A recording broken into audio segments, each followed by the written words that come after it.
दरम्यान कांदिवलीमधील मराठी रिक्षा चालकाला झालेल्या मारहाण प्रकरणामध्ये मनसेच्या आक्रमक भूमिकेनंतर अखेर पोलिसांनी गुन्हा दाखल केला।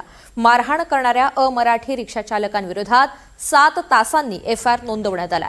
सुरुवातीला कांदिवली पोलिसांनी अदखलपात्र गुन्ह्याची नोंद करत टाळाटाळ केल्याचा आरोप करण्यात आलेला होता।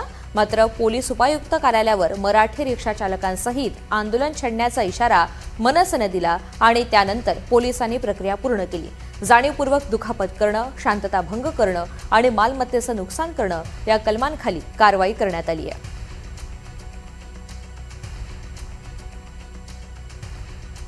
पुण्यात पुढच्या बातमीकडे काही दिवसांपूर्वी एमपीएससीकडून घेण्यात आलेल्या औषध निरीक्षक पदाचा पेपर फुटल्याच्या चर्चा होत्या।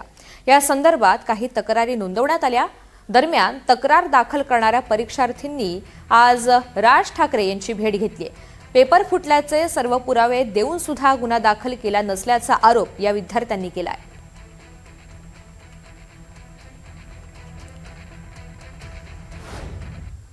परीक्षा व्हायच्या 2 दिवस अगोदर हा पेपर फुटलेला आहे। तो व्हॉट्सअपवर आला होता, त्याचा व्हॉट्सअपवर रेकॉर्ड आहे आणि हे सगळं एमपीएससीला कळवल्यानंतर एमपीएससीने मला असं वाटतं त्या संदर्भातली तक्रार ही पोलीस स्टेशनला केली।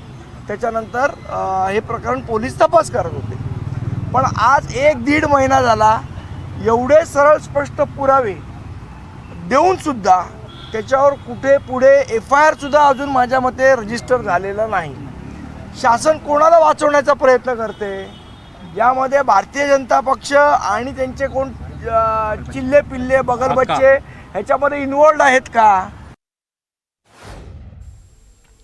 तर आजच्या भेटीनंतर संदीप देशपांडे यांची प्रतिक्रिया पाहत होतो। काही वेळापूर्वीची ही दृश्य आहे जेव्हा हे सर्व एमपीएससीचे परीक्षार्थी विद्यार्थी राज ठाकरे यांची भेट घेण्यासाठी पोहोचले।